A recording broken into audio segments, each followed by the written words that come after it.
Good afternoon, everybody. I'm Shay Ali here with you on Inspired Online. And this afternoon we have the lovely Ian Young with us. Now, Ian is all the way out in Phuket. Wow, how to do lockdown in style. But he actually lives out there. He's been out there for a while. So you deprived us of your presence in the UK, but is doing amazing work with PARC, which is the Phuket Addictions Clinic. He runs Sober Services, which is an international organisation which deals with people that have really serious addictions. And Ian's really got this amazing expertise with dealing with addiction, with care, with love, working in this holistic way with whole families for people that are suffering from that. So it's a real joy and delight to welcome Ian with us today. Hello, Ian. Welcome to Inspired. Hi, Shay. Lovely to see you again. What can I say? I went into self-imposed exile from the UK prior to it delivering on Brexit. So I left December 2017, mainly because I just wanted a new adventure in life. So I came out I started in northern Thailand, in Chiang Mai, thinking that I could export my European, African and Middle Eastern sober services model over to Asia. But I ended up trying to build a rehab up there, which for some reason didn't work out, mainly due to the logistics of having Thai partners who had different involvements and interests. And then after 18 months, I legged it down to Phuket because I was craving the beach. Nice. And built a new clinic. So since September, we've had the Phuket Addiction Recovery Clinic, the PARC, running down here, living a beach life, which was all going very well and very swimmingly until some nasty virus escaped from China and locked down the rest of the world. So essentially now I've literally been living in this room since March the 9th. So coming up on 3 months now. Wow. And it hasn't been that bad. No, it's a lovely room, actually. Well, I've got amazing broadband. I invested in Curiosity Stream, which is kind of learning streaming channel. So I've been getting into history and science and things. So I've been doing some studying. It's given me some time to do some work online, lots of Zoom calls. And if the sun's shining, I can go out. I mean, I can go out behind those curtains and I can sit in a car park and I can sunbathe. Nice. Which, I don't know. In Thailand, I'm sure everybody's, thinking, wow, I wish I was in Thailand right now. So let me ask you the inspired question. So I know you've taken the inspired stage in London before and you were fabulous, obviously. But with our online format, what we're asking everybody is if you could share your wisdom with the world in a nutshell, what would you say? I think I would go back to the thing that I've always been telling myself. If I'm not happy with what I'm doing, stop it and go and do something else. Nice. If for whatever reason I find myself in a place in my life where I'm unhappy with whatever is going on, be that job, relationship, whatever, country, take inventory of where I am, what I'm doing, and see what I can do to improve my situation. See what I can do to change, see how I can bring about something better for myself. There's no point being unhappy. Life's too short. There's far too much to enjoy. Science has yet to prove any other reason for life that's better than having the best life possible. Science hasn't come up with a better reason as to why life exists. No one can tell me that there's a better reason than why life exists other than to have as much fun as possible. I will take second place. I like what Tony Robbins says when he says the secret to living is giving. And I am someone that's immersed in a world of spirituality in the form of humanism, spirituality through that process of seeing how I can bring a better quality of life to other people. But that I find quite enjoyable. It's something that's fun and it brings me a lot of rewards emotionally, spiritually, mentally, proximity wise. It brings me into contact with wonderful people. But ultimately, if you're not enjoying what you're doing, stop it and go and do something else. That's my best lesson. I love it. No, well, the stop it theory, I mean, obviously there was that really famous coaching video that just said, stop it. If you've got these lifelong, these lifelong demons, stop it now. But, let's dig into maybe how that woman was feeling in that video. Potentially I might be imposing stuff on her. But there may What, be where she people. has a genuine feeling of fear of being buried alive in a box. Yeah, and it's lived with her for many years, and she's like, oh, I don't know, I really feel this fear. How can I just stop it? I don't know. So what would you just say stop it, or would you give her something more?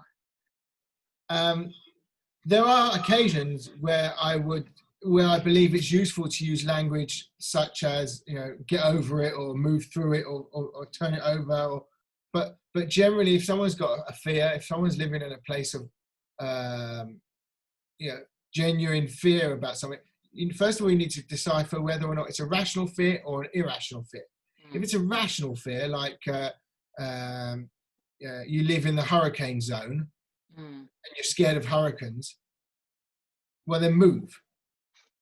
Take some action. Go and do something. If you have a fear of snakes and you live in Barnet, what are the chances of you having a snake in your life in North London, Barnet? It's unlikely that you're going to get bitten by a snake, so get over it. Stop worrying about it. Don't focus on it. Focus on something better. If you live in Thailand and you have a fear of snakes, there was a snake in my car park the other day. I said to my neighbour, and she said, "What colour was it?" I said, "It was a long green one." She said, "That's all right, nothing to worry about." I mean, I'm okay with snakes, but I've seen scorpions and I've seen all types of things that we know could kill us. Yeah. I embrace them. You have these little geckos that live in all of our houses that kill all the mosquitoes. Some people are freaked out by them. I love them. Bring it on. Then you have the irrational fears. So, I guess I have a fear of not getting what I want, or not having the means to be able to get what I want. And I guess for me, that's wrapped up with financial insecurity, or the fear of financial insecurity. What happens if I haven't got any money and I can't afford to buy what I want, enjoy the lifestyle that I've decided is what I deserve and what I'm accustomed to? And those sorts of, they're rational fears, but they are peppered with experiences when I've had no money. And they're peppered with genuine times in my life where I haven't been able to have what I want. But that's then driven me to make sure that I do my best to not run out of money. So my fears I turn into actions around making sure that I am protected.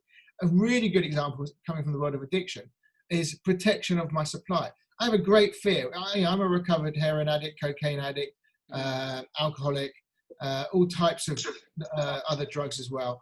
I was an intravenous drug user, so I used to inject.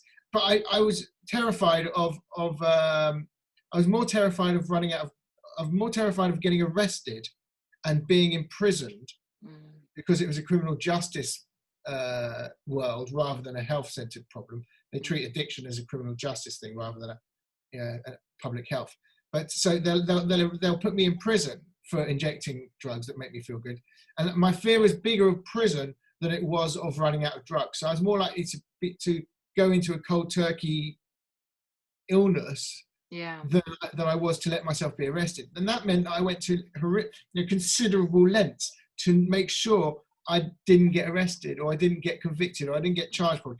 And I was arrested, God knows, 30, 40 times, but I managed to escape prison on every occasion, even when I was guilty or when I knew I was, so I was driven by my fear to make sure that I didn't get caught, or to make it maybe a bit more realistic for your listeners.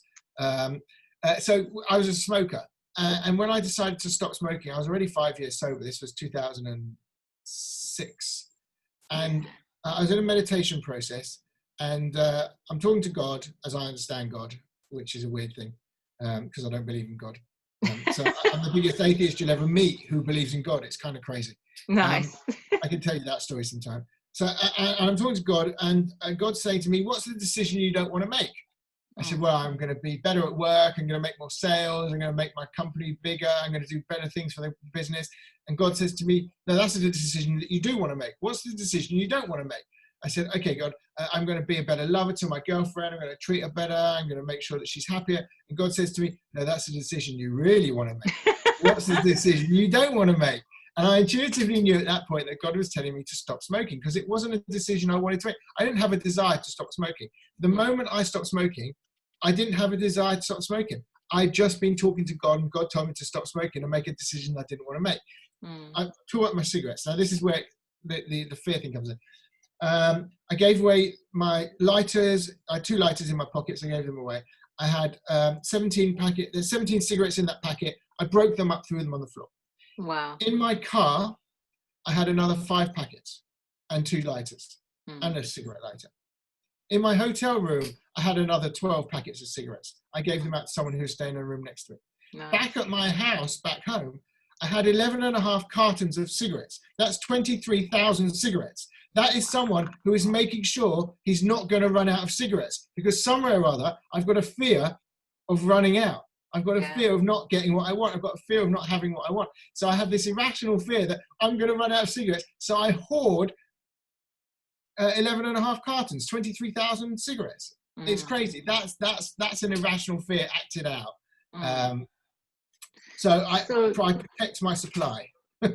So how did you go from like having that massive supply and having a real fear of running out to suddenly just hearing God speak and go, you know what, I want to quit? Because I'm sure there's people out there that might have an intuition that they need to do something and they're just stuck. So what made you unstuck? I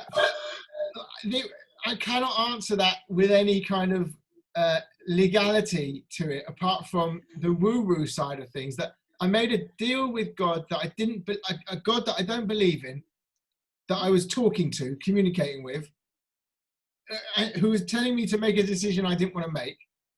But in doing so, I stopped smoking, even though I didn't have a desire to stop smoking, and I haven't smoked since.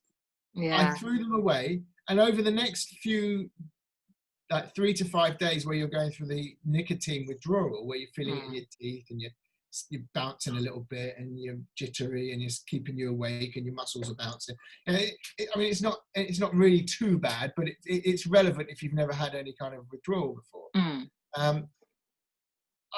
Each time I craved or obsessed, I should say, not craved, each time I obsessed, because it's a mental thing, it's not a physical thing, about a cigarette, I open up to God, and God would give me the faith that actually I'm going to get through this, and that even though I'm giving up smoking and I don't want to give up smoking, it's the right thing to do, and God's got me, and she's going to be okay. Actually, now I'm referring to God in the feminine, which is how really God should be referred to. Love it. Well, it's obvious to me that God, even though I don't believe in her, is a woman. It just makes perfect sense, because at least the God that I do believe in, that I don't believe in, is a God of nourishing, love, care, sincerity, forgiveness, generosity, kindness, very feminine traits, you see. So it's obvious that God is a woman. Although I meet a lot of people who have a problem with that, and they believe in God's a man, and I have to remind them that my God is their God's mother, and that kind of makes sense to everybody. Even Nice. Though I don't. I want you to have this argument with Ben Elton as a total aside. He did this really famous routine on God is a man. It's bonkers. It's bonkers. He's wrong, and I know it. And nice. But anyway, back to faith. So God was installing in me faith, and I have enough experiences with faith, in terms of giving up all of my addictions over time, that when the mental obsession kicks in, and I start obsessing about wanting to do something that I know I don't want to do. I want to go and get drunk because I'm angry. No, I don't. Yeah, I do. No, I really don't, because I'm sober. Yeah, but you're angry. You should go and get drunk. It will work. It will help. No, it won't. It will take me to what I'm going through in that mental dilemma of that dialogue between, whatever, a good and a bad, good guy, bad boy. I've learned, and this is, originally it began with trust in this faith, and then it became, that worked enough time, so now I have evidence-based faith in myself and my abilities, and then over time that faith just became supreme faith. That actually this is the path that I'm destined for. And I've been sober now 19 and something years. It's amazing. I just wanted to acknowledge that is just incredible, and such an inspiration to people out there that you've had that story and you've had all those addictions, and 19 years later here you are. I believe you don't drink, you don't smoke, nothing. I'm caffeine free. Amazing. Which is really cool. I really enjoy just waking up and going ding, and not having to wait for coffee to kick in. It is impressive, but no one I've ever met who's impressed with my length of sobriety is as impressed as I am because I remember what I used to be like. And I remember those last 3 years of trying to stop or trying to find a way to not feel so shitty about myself. The last 3 years, a bit of misery where I knew that something needed to change, but I hadn't yet configured what the appropriate thing to do about it was going to be. You know, when you're injecting heroin and cocaine and drinking alcoholically, the last thing that you want to admit that you need to do in order to stop feeling miserable is stop doing the things that you believe are making you happy. Yeah, I was getting satisfaction's not the right word, but I was feeling contentment about myself whilst I was in that stupor of post getting high. Now, in the last few years, or certainly the last couple of years, last 18 months, I was junkie sick more of the time than I was actually high. So I spent more time craving, seeking, frustrated that I didn't have enough money or I didn't have it up to hand. I had more time spent in remission, in craving it, than I was actually the satisfaction of being high, which is just bonkers. But it took me those 3 years to come to the conclusion that actually what I needed to do was become abstinent over all drugs. And that included alcohol, which is, you know, I was an alcoholic. I didn't want to admit it, but I was alcoholic. I'd been for many, many years. It included ganja, weed, which grows in the ground and is natural, jar. Except that these days, you don't buy weed that's grown in the ground. You're buying skunk that's about as genetically modified as a soybean. You know, there's nothing organic about skunk. There's nothing really green about smoking skunk. I guess not. I didn't want to give up the drugs that I could blag off doctors. You know, surely that's allowed. But no, each time I was taking pills, because Valium makes us feel really good. It was then leading me back to thoughts about how do I wake up from this stupor? I know what, cocaine would work with that. Let's smoke some crack. You know, how do I change the way I feel in order to get a better experience in life? I still had the same question. How can I make myself happy? Which is, you know, the answer to your first question. Yeah, I'm always seeking what can I do to make my situation better. And in those days, cocaine and heroin and booze was a really short fix for that, and it worked. But once I had understood that that I could try and not inject, but then I would sooner or later I'd get back to it. I could try and not use heroin, so I'd sit through and do a cold turkey detox by myself. You know, maybe snort a load of cocaine through the whole week and stay high, or maybe inject ketamine for a whole week in order to anesthetize myself, or whatever I would do. But then the weekend would come, I'd go to a party and I'd have a little bit, and then I'd be back on it again. Whatever I tried to do would always lead me back. There was no other way around it. I just kept on finding myself back where I was before, and worse, until someone taught me about the concept of abstinence over everything. And I, you know, and simultaneously I was introduced to the 12-step program, which is where I've found sincere, permanent recovery one day at a time. Nice, very nice. You know, with those sorts of addictions, is there anything, you know, what do you replace them with? I'm assuming it's like new beliefs or something that fills that hole of having to inject yourself again. But well, what is it for you? The theory is you fill the addiction-sized hole in your soul with spirituality. That's the theory, and it works, but it takes time. So initially, certainly in my case, you know, you used to use a spoon to burn your heroin, right? Cook it, yeah. So I put down the spoon and picked up the fork, and just started eating. And so I was eating and that was filling me up.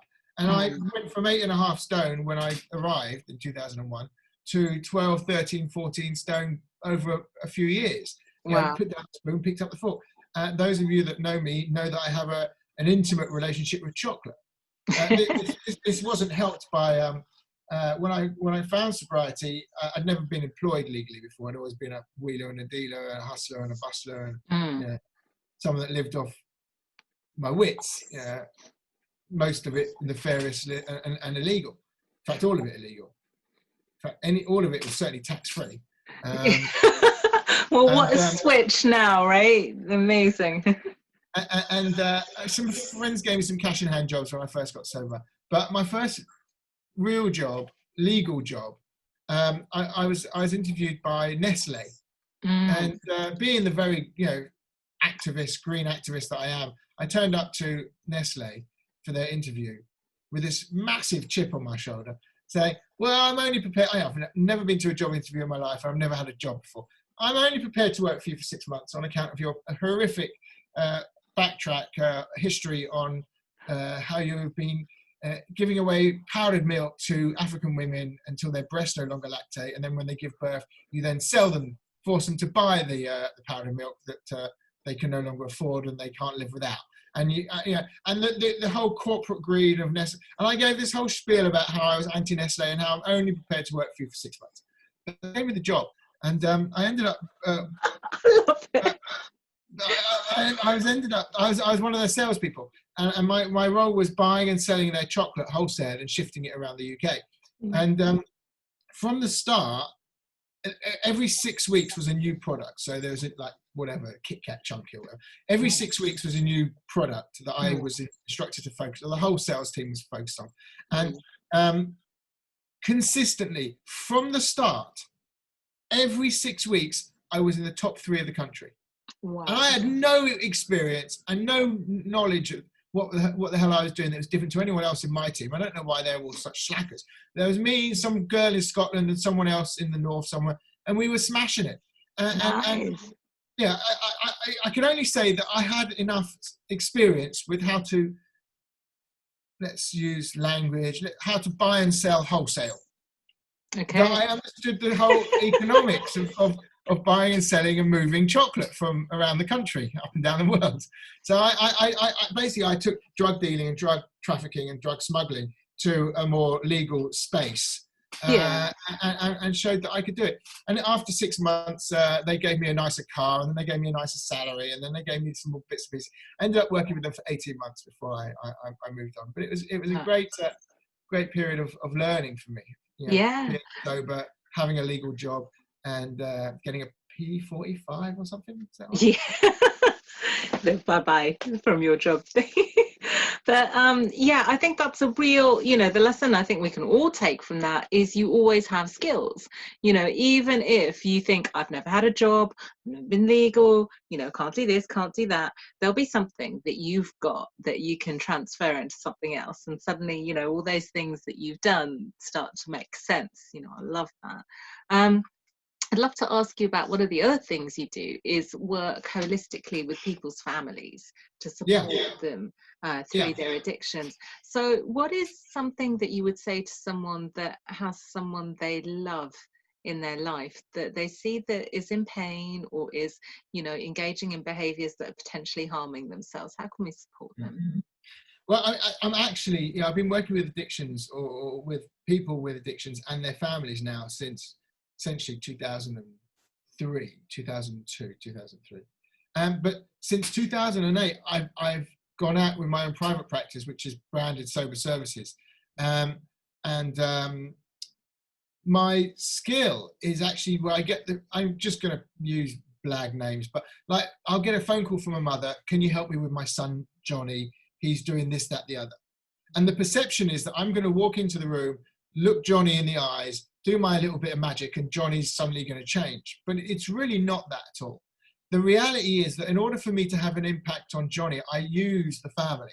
So when a mother asks me for help with little Johnny, I'll then, first of all, meet all of the family. I meet the parents, I meet brothers and sisters, I meet sons and daughters, I meet grandmas, grandpas, cousins, best friends, whatever. I meet all the people that surround little Johnny and that he cognitively understands, loves him, even though he may be estranged from me. At least he understands that my mother has my best interest in me or whatever. So people that he understands, loves him. And I coach the family through a process which we call an intervention until I believe that we're ready to then go and confront is probably as accurate a word as I can think of.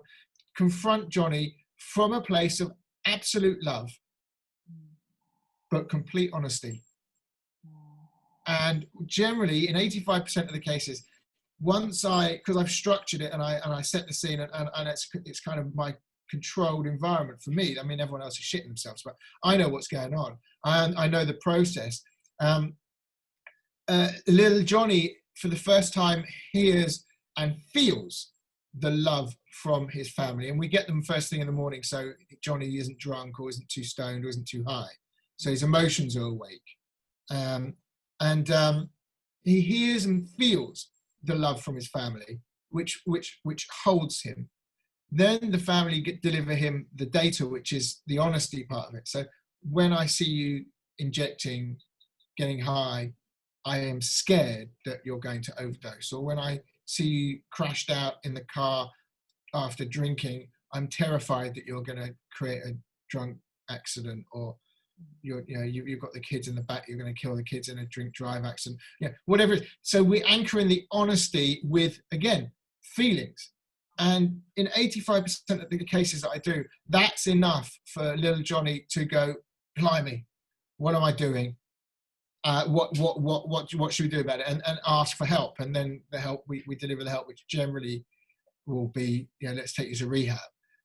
In the other 15% of the cases where Johnny is that resistant, or hasn't been powerful enough for him, then we come in with what we call bottom line boundaries. And these are, having listened to the family in the first place, I'll understand what the family is doing that gives Johnny permission to carry on acting out in his addiction. So the easiest example to give you and your listeners is in the case of a wife and her alcoholic husband who stays at home drinking all day while she goes out to work. She comes home, she cooks him a meal, and she brings in his booze or gives him money to go and get booze at the off license each day. And yet it's pulling her hair out with why he doesn't want to stop. The reason why an alcoholic doesn't want to stop drinking when his wife is giving him food, shelter, money, booze, and getting him out of trouble every day is not that hard to figure out. He's got everything he wants. Everything he wants, his wife is delivering to him, and she doesn't understand why he doesn't want to stop. Why she can't understand why he won't stop drinking for her, because he doesn't need to stop drinking for her. She's giving him, she's feeding him.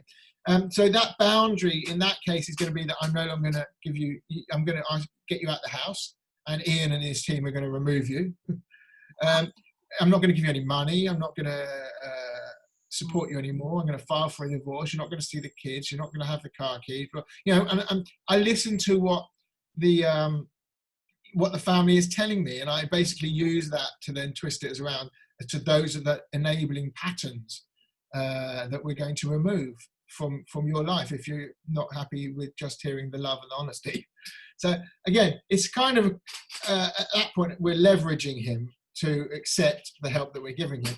But the reality is that putting people into rehab works. But it works based on two things. The first thing is that you need to find a rehab that fits their culture. So there's no point putting a 23-year-old female heroin user with in a population full of 55-year-old male alcoholics. She's not going to find any connection there. You need to put a 23-year-old female in a group of 20 and 30-year-old male and female party users, cocaine, some heroin, but people that she's going to aspire to want to join. She wants to join that group. So you put them in a culture that supports them. Same with alcoholics. You need to find a rehab that's got a culture. And the culture's change. So some months a rehab's got this age group, and some months it's got a different age group, different drug. So you have to be careful and stay on top of it. But put an alcoholic in a facility that's got other alcoholics. So that doesn't mean you can't have drug users as well, but they need to have people that they can grasp onto and connect with. And connection is a really good part, a really important part of the recovery process.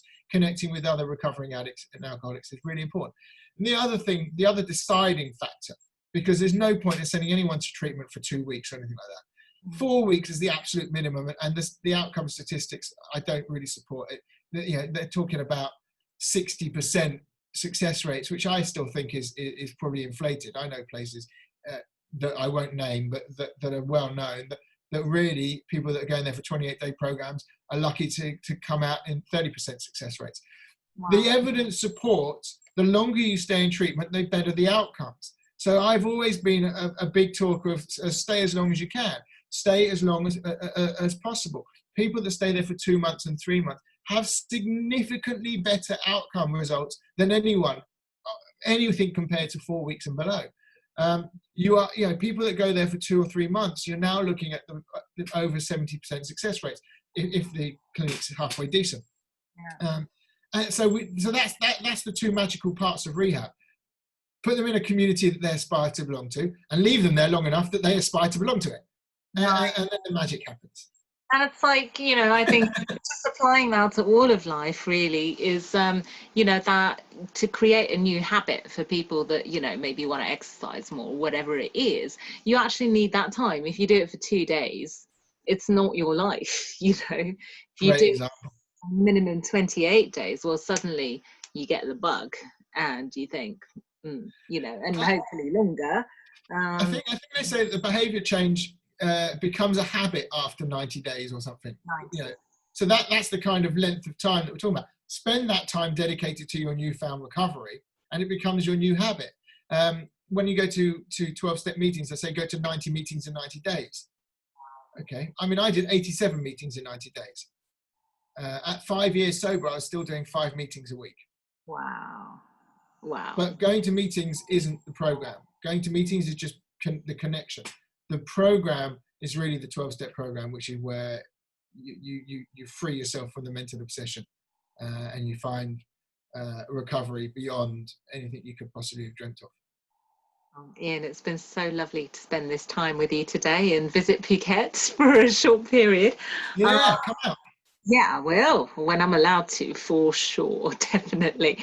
International flights are opening on July the 1st, we're told. So I was going to say, do you have any final thoughts other than, let's all go to Phuket and see it? Look, if people know someone that's struggling, and there's been a big rise in two things during the lockdown. Alcohol has gone up considerably, mainly through boredom and loneliness. But the other thing that's gone up has been online gambling. A lot of gambling has escalated in the lockdown period. And for people that are in that space of gambling obsession and gambling compulsion, if their family have the means to help them, then please get in touch with us and see if we can get them out to Phuket. If you need my help doing an intervention, then I can manage that. I've got a whole team of interventionists all across Europe that I've trained over the years. I've been training people for 4 years now. So I can help. I mean, my services are private. They're not state funded, so there is a price to it. But we've got the means to help. That said, my rehab in Thailand is cheaper than anything you can find in the UK, and we're in Phuket. So July the 1st, let's get out to PARC. How do people get in touch with you? Well, the easiest way for people to remember is to Google search my name and the word addiction. So Google Ian Young addiction and you'll find me. But sober-services.com or PhuketAddictionRecoveryClinic.com or ian-young.com. But just you'll figure it out. Find me on FaceCrack. Ask Shay, who was that guy? Shay may connect you to me. I'm always happy to help. Well, thank you so much, Ian. Take care of yourself and sending lots of love your way as always. Crab, and it's lovely to see you. I was speaking to Harriet the other day, and we said that we both want more Shay time in our lives. Well, I want more Ian time in my life too. Come and get it. Thanks very much.